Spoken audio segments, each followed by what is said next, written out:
आप अक्सर सुनते हैं कि भारत में एक बहस हमेशा होती है कि चुनाव जो हैं वो ईवीएम से हों या फिर बैलेट बॉक्स से हों और बैलेट से हो यानी मतपत्रों से हो। ये जो पुराना तरीका था कि एक मतपत्र होता था, उसमें तमाम पॉलिटिकल पार्टियों के चिन्ह होते थे, नाम होते थे और वोटर जाता था, उस पर जो है ठप्पा लगाता था और वो बैलेट बॉक्स में डाल देता था। बीते कुछ सालों से, खास करके साल 2014 के बाद से भारत में ये बहस तेज हुई है और विपक्ष लगातार ये मांग कर रहा है कि जो भी चुनाव हैं वो दरअसल बैलेट से होने चाहिए, मतपत्र से होने चाहिए, ईवीएम से नहीं होने चाहिए। इसको लेकर कई लोगों ने अलग अलग तरह से अभियान चलाया और इस अभियान में कई विदेशी शक्तियों का भी सहारा लिया गया ईवीएम को बदनाम करने के लिए, और कई विदेशी शक्तियों का सहारा लेकर जो है बैलेट जो मतपत्र हैं उनकी वापसी की बात की गई। ये सब चर्चा क्यों होती है, बहस क्यों चलती है? आखिर कौन लोग हैं जो मतपत्र की वापसी चाहते हैं और क्यों चाहते हैं? इसको ज़रा समझिए। दरअसल मैं शुरुआत करता हूं जब ईवीएम इंट्रोड्यूस हुई थी, जब ईवीएम जो है दरअसल चुनावों में आई थी। मुझे अच्छी तरह से याद है, मध्य प्रदेश में उस वक्त मैं रिपोर्टिंग कर रहा था और मध्य प्रदेश में उस वक्त जो है ईवीएम मशीन इंट्रोड्यूस हुई थी। आज के कई साल पहले की बात है, करीब 25 साल पहले की बात होगी। तो ईवीएम मशीन जो है वो लॉन्च हुई थी। पहली बार मध्य प्रदेश के वोटर जो हैं उस ईवीएम मशीन पर जाके उन्होंने वोट दिया था। जब मैंने वहाँ पर कई लोगों से पूछा, मतदाताओं से पूछा, वोटर्स से पूछा कि आपको ईवीएम मशीन का अनुभव क्या रहा, तो कई वोटर्स ने बड़ी दिलचस्प बात की। उन्होंने कहा कि हमने बटन दबाया और उसके बाद जो है लाइट जली और बड़ा मज़ा आया, और बड़ी बात यह कि कोई करंट नहीं लगा। मैंने कहा करंट नहीं लगा, इससे क्या मतलब है? तो उन्होंने बताया कि उसमें लाइट जल रही थी और मशीन था, उसमें कुछ तारे दिख रही थी, तो हमें लगा कि दरअसल इस मशीन में कहीं ऐसा ना हो जब हम बटन दबा रहे हैं तो करंट लगे, लेकिन कोई करंट नहीं लगा। तो दरअसल जो ग्रामीण लोग थे, उनको, जो भोले वाले लोग हैं, उनको लगा कि ये मशीन है, ये करंट भी मार सकती है, लेकिन बिजली का कोई सोर्स नहीं होता ईवीएम मशीन में, इसलिए करंट मारने का तो कोई सवाल ही नहीं उठता। और अब जो है लोग इसको लेकर एजुकेट हो चुके हैं, काफ़ी कुछ समझने लगे हैं। लेकिन 2014 के बाद से क्या हो रहा है, ये ईवीएम दरअसल करंट मार रही है। किसको करंट मार रही है? ये दरअसल भारत में जो विपक्षी पार्टियां हैं, और उस वक्त 2014 की बात करें तो सत्ताधारी पार्टी थी, कांग्रेस हो या लेफ्ट हो या फिर लालू राबड़ी हो या फिर जो है अखिलेश यादव हो, ये तमाम पार्टियां जो हैं ईवीएम इनको करंट मार रही है। क्योंकि 2014 में ये लोग बड़ी बुरी तरह से हारे। किसी ने कल्पना भी नहीं की थी कि 30 साल में ऐसा होगा कि नरेंद्र मोदी के नेतृत्व में एक पार्टी को जो है पूर्ण बहुमत मिल जाएगा। फिर 2019 में इन्होंने कैलकुलेशन किया और कहा कि देखिए इस बार तो कम से कम इस बार ऐसा नहीं होगा और इस बार बीजेपी बुरी तरह से हारेगी, नरेंद्र मोदी साफ हैं। लेकिन नरेंद्र मोदी को 2019 में 2014 की तुलना में पहले से ज़्यादा सीटें मिल गई, और उसके बाद से ही जो है विपक्ष ने छाती पीटना शुरू कर दिया कि ये ईवीएम मशीन जो है गड़बड़ी होती है और इसीलिए नरेंद्र मोदी जीत जाते हैं। पब्लिक का सपोर्ट नहीं है, लेकिन ईवीएम मशीन में गड़बड़ी करके नरेंद्र मोदी जीत जाते हैं।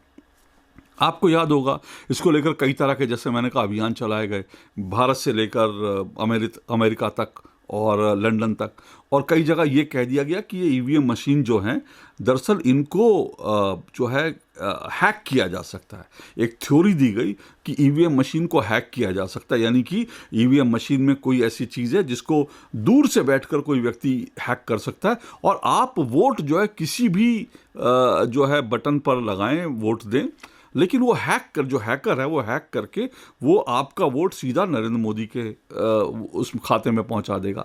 तो लोगों ने कहा कि ईवीएम मशीन हैक हो सकती है। चुनाव आयोग इसको लेकर परेशान हुआ। चुनाव आयोग ने इसको लेकर बाकायदा एक दिन जो है ऐलान किया कि वो 2 दिन खुलेआम चैलेंज कर रहा है, क्योंकि ईवीएम मशीन, सच बात यह है कि ईवीएम मशीन में कोई चिप नहीं होती, कोई उसमें कोई ऐसी चीज़ नहीं होती कि उसको कहीं से हैक किया जा सके। हर ईवीएम मशीन अपने आप में एक अलग मशीन होती है और उसको कहीं बाहर से ऑपरेट करने का कोई सिस्टम नहीं है। तो ऐसा हो ही नहीं सकता कि ईवीएम मशीन को हैक कर लिया जाए। तो फिर जो है चुनाव आयोग ने बाकायदा एक खुला ऐलान किया कि जो पॉलिटिकल पार्टियां, जो लोग भी कह रहे हैं कि ईवीएम हैक हो सकती है, वो आएं और इस ईवीएम मशीन रखिए, इसको हैक करके दिखाएं। हालांकि अरविंद केजरीवाल ने एक फर्जी, इस तरह से फर्जीवाड़ा किया था। उन्होंने अपने जो है विधानसभा में, दिल्ली विधानसभा में एक फर्जी सी मशीन ले आए थे, जो ईवीएम असली मशीन नहीं थी, एक फर्जी सी मशीन ले आए थे और उसको कहे कि उन्होंने दिखाया कि देखिए ये हैक हो सकती है। तो वो पूरा का पूरा फर्जीवाड़ा था, क्योंकि वो ईवीएम मशीन थी ही नहीं, वो एक अलग तरह की बनाई हुई मशीन थी, जिस तरह से उन्होंने देश को बेवकूफ़ बनाने के लिए ऐसा किया। क्योंकि अगर ईवीएम मशीन हैक हो सकती थी तो दिल्ली में इतनी बड़ी बड़ी जीत जो है बीजेपी के रहते अरविंद केजरीवाल को क्यों मिलती। बहरहाल, तो चुनाव आयोग ने ऐलान किया कि इस ईवीएम मशीन को हम रख रहे हैं, आप आइए और 2 दिन तक इसको कोई भी दुनिया का आदमी हैक करके दिखाए। आपको मालूम है, उस वक्त कोई भी नहीं आया जो ईवीएम का विरोध कर रहे थे। एक व्यक्ति आया कहीं से, उसने कोशिश की और उसने हाथ खड़े कर दिए, उसने कहा नहीं हो सकता। तो ये ईवीएम मशीन हैक नहीं हो सकती, लेकिन उसके बावजूद लगातार ईवीएम के खिलाफ एक दुष्प्रचार चल रहा है, क्योंकि उन्हें लगता है कि जो है नरेंद्र मोदी को कैसे भी हराना है तो ईवीएम से हटा देते हैं, मतपत्र आ जाएंगे तो हराया जा सकता है। वो मैं आऊँगा कि मतपत्र से कैसे हराया जा सकता है, लेकिन ईवीएम को लेकर तमाम दुष्प्रचार चल रहा है। मामला सुप्रीम कोर्ट में भी गया, सुप्रीम कोर्ट ने भी कहा कि कोई आधार नहीं है कि आप ईवीएम को हटाने की बात कर रहे हैं। तो अल्टीमेटली ईवीएम आज है और ईवीएम रहेगी, लेकिन विपक्ष नहीं चाहता कि ईवीएम जो है, ईवीएम से देश में आम चुनाव हो, लोकसभा चुनाव हो। दिलचस्प बात यह है कि जहां पर विपक्ष जीत जाता, अभी कर्नाटक में कांग्रेस जीत गई, वहाँ कांग्रेस ने नहीं कहा कि ईवीएम में कुछ गड़बड़ी हुई, उसको हैक करने की कोशिश हुई। हिमाचल में कांग्रेस जीत गई, वहाँ नहीं कहा। लेकिन जहाँ जहाँ हारते हैं वहाँ आप कहते हैं ईवीएम खराब था, चुनाव आयोग ने गड़बड़ की। तो ये एक इनका रुदाली गैंग बन गया जो इसी तरह से करता है। लेकिन बड़ी बात क्या, मैं जो कह रहा हूँ कि ये लोग क्यों चाहते हैं कि ईवीएम से रिप्लेस कर दिया जाए मतपत्रों को। इसका जो एक लेटेस्ट मॉडल है, इसके कारण है अभी जो है हमें पश्चिम बंगाल के पंचायत चुनाव में मिला। आपको एक वीडियो दिखा रहा हूँ, जरा देखिए, ये वीडियो देखिए। हाँ। এইভাবে ছাপ্পা ভোট দিও না। তুমি এতদিন ধরে বলছো যে বৌদি আমি তোমার পাশে আছি, বৌদি আমি তোমার পাশে আছি বলেই যাচ্ছে, এটা তুমি কি করছো?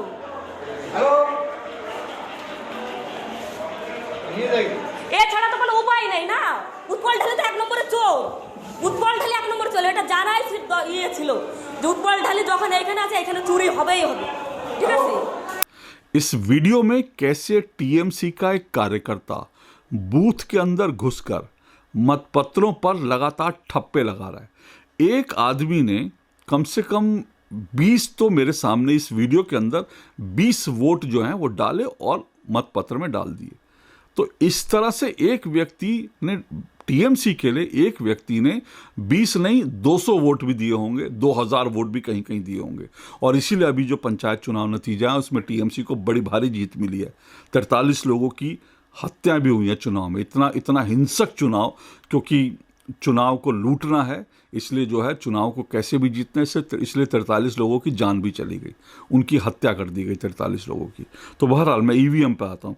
तो इस तरह से जो है मतपत्र पे इस तरह से छपाई होती, ये वही चीज़ है, ये वही है जो 80 और 90 के दशक में, 80 के अंत में, 90 आते आते तो हम ईवीएम को हमने बहुत हद तक इन चीज़ों पे कंट्रोल पा लिया था। लेकिन 80 और 90 के दशक में जो है देश में इसी तरह से, 70 में भी इसी तरह से कई राज्यों में बूथ लूटे जाते थे, चुनाव लूटे जाते थे, बाकायदा गुंडे जाते थे और वो जो है बंदूक के दम पर इसी तरह से छापे मारते थे और चुनाव जीत जाते थे।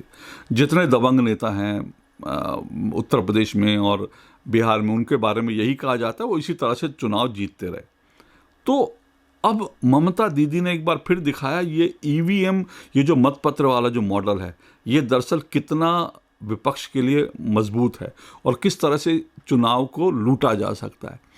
और इसीलिए जो है इस वीडियो को देखकर आपको समझ में आ गया होगा, इसी कारण से विपक्ष चाहता है कि ईवीएम मशीन बंद हो जाए और मतपत्र जो हैं उन्हीं पर वोट डाले जाएं, ताकि चुनाव को लूटा जा सके। अगर आप किसी को हरा नहीं सकते हैं, पब्लिक के बीच जाकर उसके खिलाफ जो है जनमत नहीं तैयार कर सकते, तो चुनाव को लूट लो। ये जो मॉडल है, ये मॉडल जो है उन लोगों का है जो कहते हैं कि वो लोकतंत्र और संविधान के रक्षक हैं। अब आप सोचिए कि ये किस तरह से भारत में लोग हैं जो ईवीएम का विरोध करते हैं और बैलेट बॉक्स जो है और मत पत्रों को लाने की बात करते हैं। बैलेट बॉक्स को कैसे उठा के कहाँ कहाँ ले जाया गया, आपने देखा बंगाल में बैलेट बॉक्स पूरे लेकर एक आदमी चला गया और कैसे बैलेट बॉक्स ले जाकर अपने हिसाब से वोट डाले और बैलेट बॉक्स को पहुंचा दिया गया दोबारा, पर पूरे के पूरे पोलिंग बूथ लूट लिए गए। तो ये वो मॉडल है। दरअसल नरेंद्र मोदी को हराने के लिए विपक्ष इस मॉडल के सहारे है। इसलिए जब कभी भी ईवीएम वर्सेस मतपत्रों की बात हो तो ज़रा अपनी अकल लगाइएगा और देखिएगा कि ईवीएम को लेकर सवाल क्यों उठते हैं। आज के लिए इतना ही। नमस्कार।